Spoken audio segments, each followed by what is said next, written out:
Bienvenue dans l'épisode 1 de La Voix de la Raison, l'Église de l'écologie. Nous sommes le fruit de millions d'années d'évolution simiesque à survivre en milieu hostile.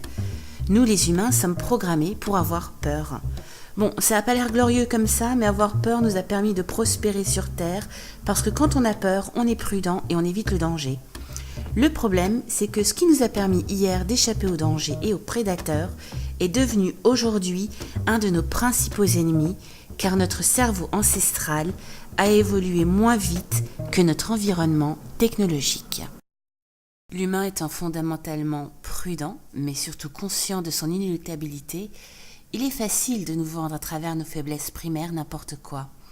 Il suffit de nous promettre que c'est pour notre bien ou qu'on va pouvoir nous sauver de la mort. Vous la voyez, l'arnaque arrivée ?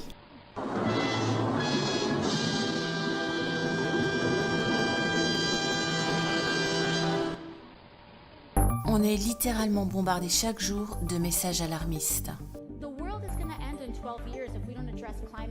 Ici, on a un politique qui cherche des votes sur le dos du climat.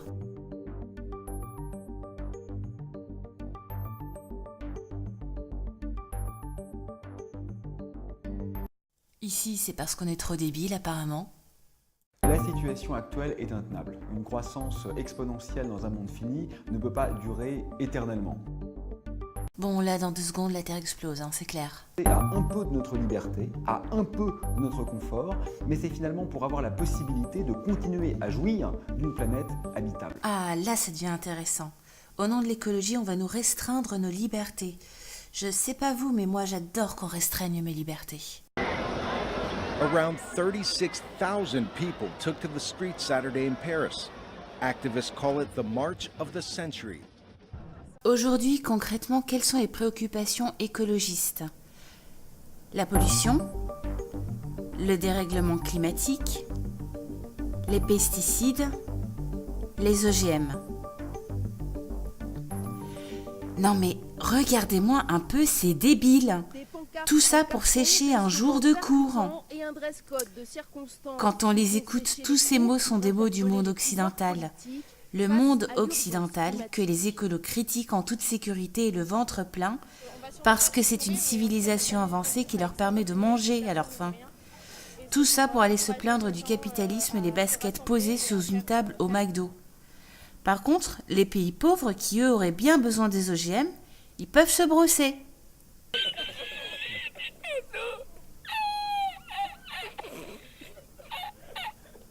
Même si en vrai, les pauvres, on s'en fout. Il n'y a que ceux qui n'ont pas peur de la famine qui décident de faire un régime. Mais l'important, c'est que si vous votez pour les Verts ou achetez leurs produits, il n'y aura plus d'Armageddon car les écologistes vont vous sauver. Offre soumise à condition. Il y a effectivement des urgences. Certains doutent du dérèglement climatique, moi je n'en doute pas.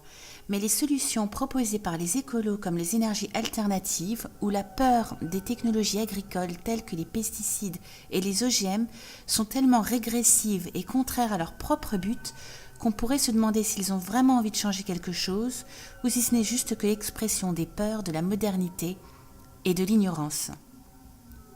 Il faut dire qu'ils ne sont pas très aidés entre ceux qui grattent des votes, ceux qui veulent en tirer profit financièrement et ceux qui grattent une bonne image lucrative en débitant des discours alarmistes. The entire North Polar Ice Cap during some of the summer months could be completely ice-free within the next 5 to 7 years. Ce qu'Elgor ne vous dit pas, c'est qu'en 2016, il consommait 34 fois plus d'électricité que l'Américain moyen, malgré l'installation d'énergie alternative chez lui. Ce qui est sûr, c'est que le business de l'environnement peut transformer un candidat présidentiel malheureux vers un homme d'affaires multimillionnaire heureux. What do you say to critics who say you go on yachts, you're traveling, and then here you are trying to get climate change? Gotta get the climate march moving. Sorry. En 2014, à la faveur d'emails hackés des studios Sony, on apprenait que l'acteur avait effectué 6 vols privés en 6 semaines. L'empreinte carbone s'efface-t-elle lorsque l'on accuse les autres ? La pollution est un problème mondial. Il concerne tout le monde et pas seulement le monde occidental. Par exemple, la grande majorité des plastiques proviennent des pays émergents qui, contrairement à l'Occident, n'ont pas la même culture du recyclage ni le même niveau d'avant-gardisme sur le sujet. Prenons la Chine par exemple. La Chine et son brouillard pollué. Il y a des épurateurs d'air dans les usines chinoises, mais les mettre en route coûte de l'argent. Du coup, elles ne le font pas. Certes, l'Occident peut mieux faire, mais est-il vraiment pertinent de garder une attitude paternaliste et qui enferme les pays émergents à l'immaturité écologique? Le dérèglement climatique est dû largement aux émissions de CO2, parce que le CO2 retient les rayons du soleil qui se mettent à chauffer la Terre. C'est l'effet de serre.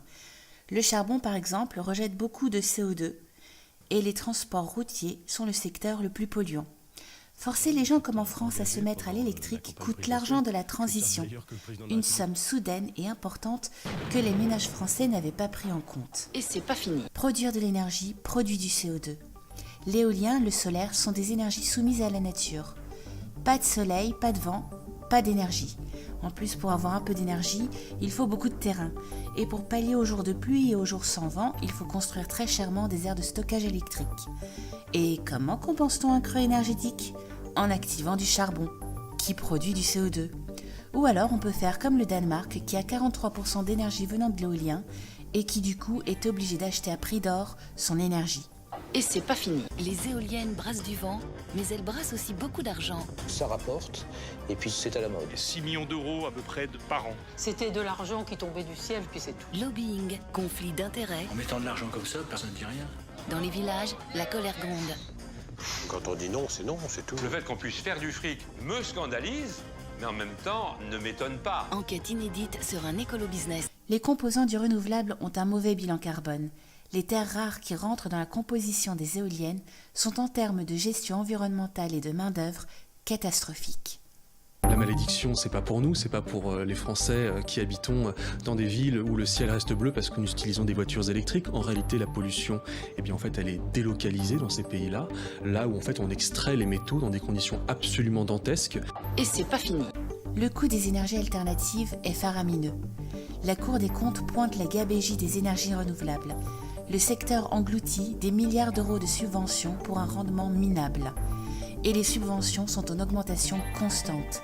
Je vous laisse deviner dans quelle poche l'État trouve son argent. Et c'est pas fini. Le nucléaire emploie à peu près 200 000 personnes en France, alors que le solaire et l'éolien sont fabriqués à l'étranger. Nous avons besoin d'une énergie qui ne produise pas de CO2, qui soit maniable, constante et peu chère. Aujourd'hui, il n'y a que le nucléaire couplé à l'hydroélectrique qui remplit toutes ces cases. Mais après tout, demain, nous allons peut-être importer de l'énergie vendue par les filiales de Greenpeace, qui, heureusement, c'est pratique, dis donc, vendent de l'énergie éolienne. Question, qu'est-ce qui a permis aux pays occidentaux de manger à leur faim? Oui, les avancées agro-technologiques. Parlons bio. Le bio, en 2017, c'était un chiffre d'affaires de 8 milliards d'euros, en augmentation chaque année. Autrement dit, c'est le bon plan. Les arguments invoqués sont que c'est bon pour la planète, pas de chimiques ni de pesticides. Difficile de comprendre la pertinence écologique d'un produit bio venant du bout du monde. Passons. Pour le naturel aussi, on repassera. Pour rappel, dans la nature, tout est chimique, de la fraise jusqu'à nos propres hormones. Même l'amour est chimique. Parlons pesticides, car ce que l'industrie du bio ne vous dit pas, c'est qu'ils utilisent des pesticides labellisés bio. Philippe Navas ne va procéder à aucun prélèvement. Il vérifie les moyens mis en œuvre pour cultiver en bio par l'exploitant, pas ses résultats. En fait, les analyses pour contrôler les taux de pesticides ne sont pas obligatoires dans la bio. La réglementation précise qu'on est dans le cadre d'une obligation de moyens et pas d'une obligation de résultat. Et ça tombe bien parce que non contente de nous faire manger un produit marketing, l'industrie vend aussi des pesticides. Par exemple, le spinosade, très toxique pour les pollinisateurs dans les abeilles et les bourdons.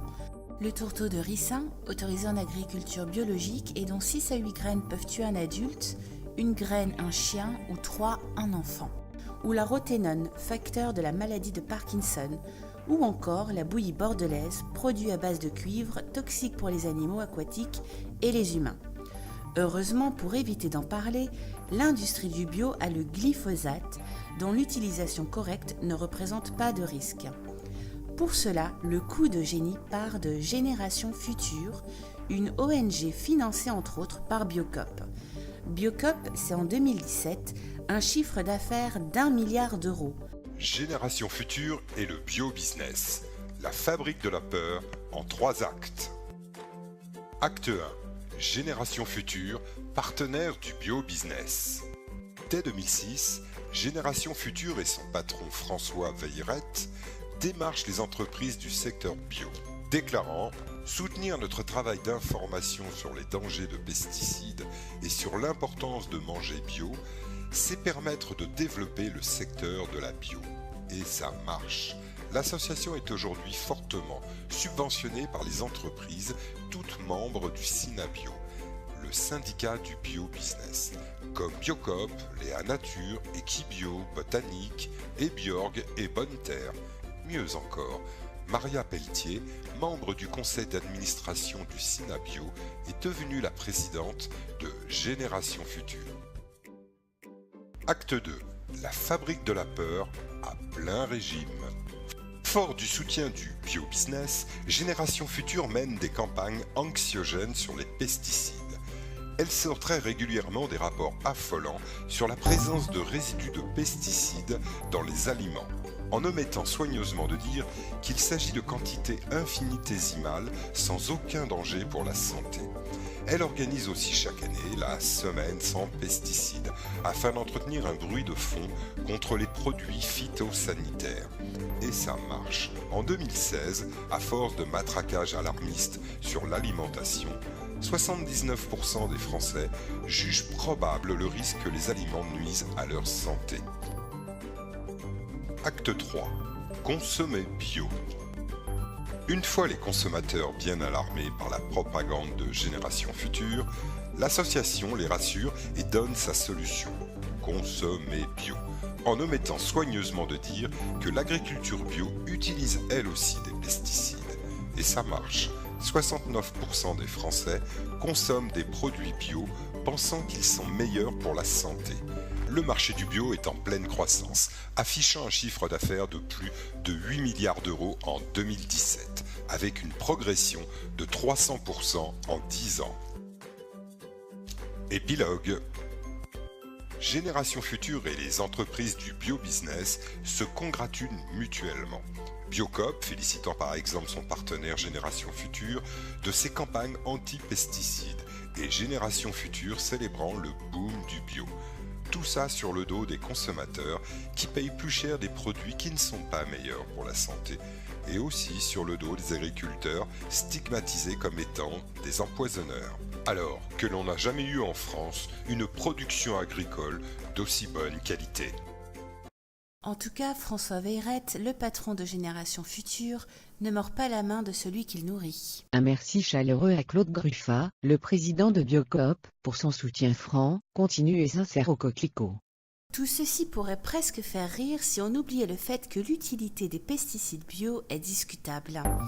Les rendements sont 30 à 50% moindres, d'où l'utilisation accrue de pesticides bio, ou même de gens qui veulent tricher en utilisant des pesticides conventionnels. La progression des plantes toxiques s'accélère, les insectes nuisibles progressent aussi. Tu passes aussi le plus près possible. Mais à refuser en bloc tous les produits chimiques, il y a quand même un problème. Ces derniers jours, le champ de patates est ravagé par les dorifores, une armée de parasites que Jean-Sébastien ne veut combattre qu'à main nue. Décidément, le 19e siècle, c'est pas l'idéal pour l'agriculture. Vivement qu'on passe au 21e siècle. Si je vous dis OGM. En septembre 2012, le Nouvel Observateur sortait une une ravageuse. Voilà qu'un certain Gilles-Éric Serralini, un scientifique obscur, affirmait étude à la pluie que les OGM nous menaient à la mort. Depuis, l'étude a été retirée. D'une part, il est vrai que Monsanto a gueulé, mais pour une fois, a raison, car l'étude était biaisée. Or, retirer une étude publiée d'un journal scientifique est rarissime. C'est pour dire la médiocrité et le militantisme suspicieux du scientifique. L'étude a été diligentée par le CREIGEN et a été financée par Carrefour et Auchan. Or, ces deux enseignes sont ouvertement anti-OGM. Et il se trouve que Gilles-Éric Serralini est également le président du CRIGEN. Quelles étranges coïncidences!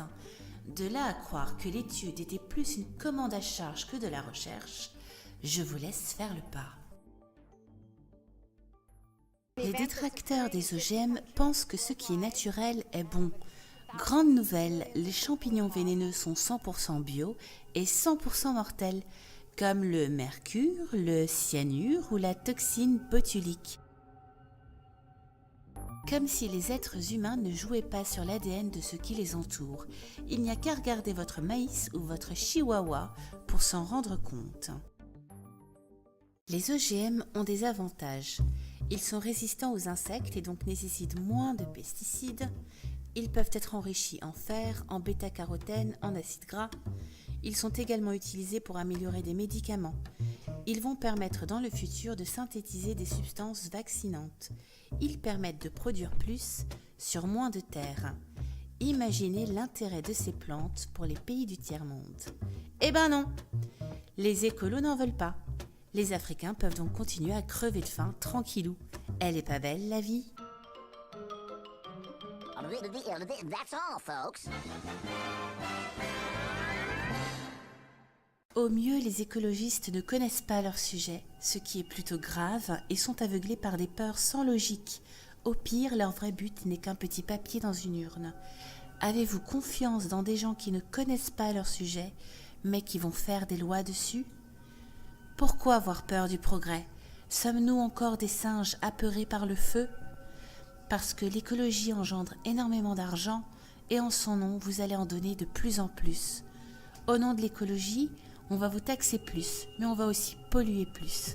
Les pauvres auront de moins en moins d'argent pour se chauffer, car l'électricité de l'intermittence va nous coûter trop cher, et les classes moyennes vont devoir payer de plus en plus pour financer des énergies alternatives, même pas écolo. Les écolos pensent que les autres vont payer, mais les autres, c'est la Terre, c'est mon voisin, c'est vous, c'est nous tous.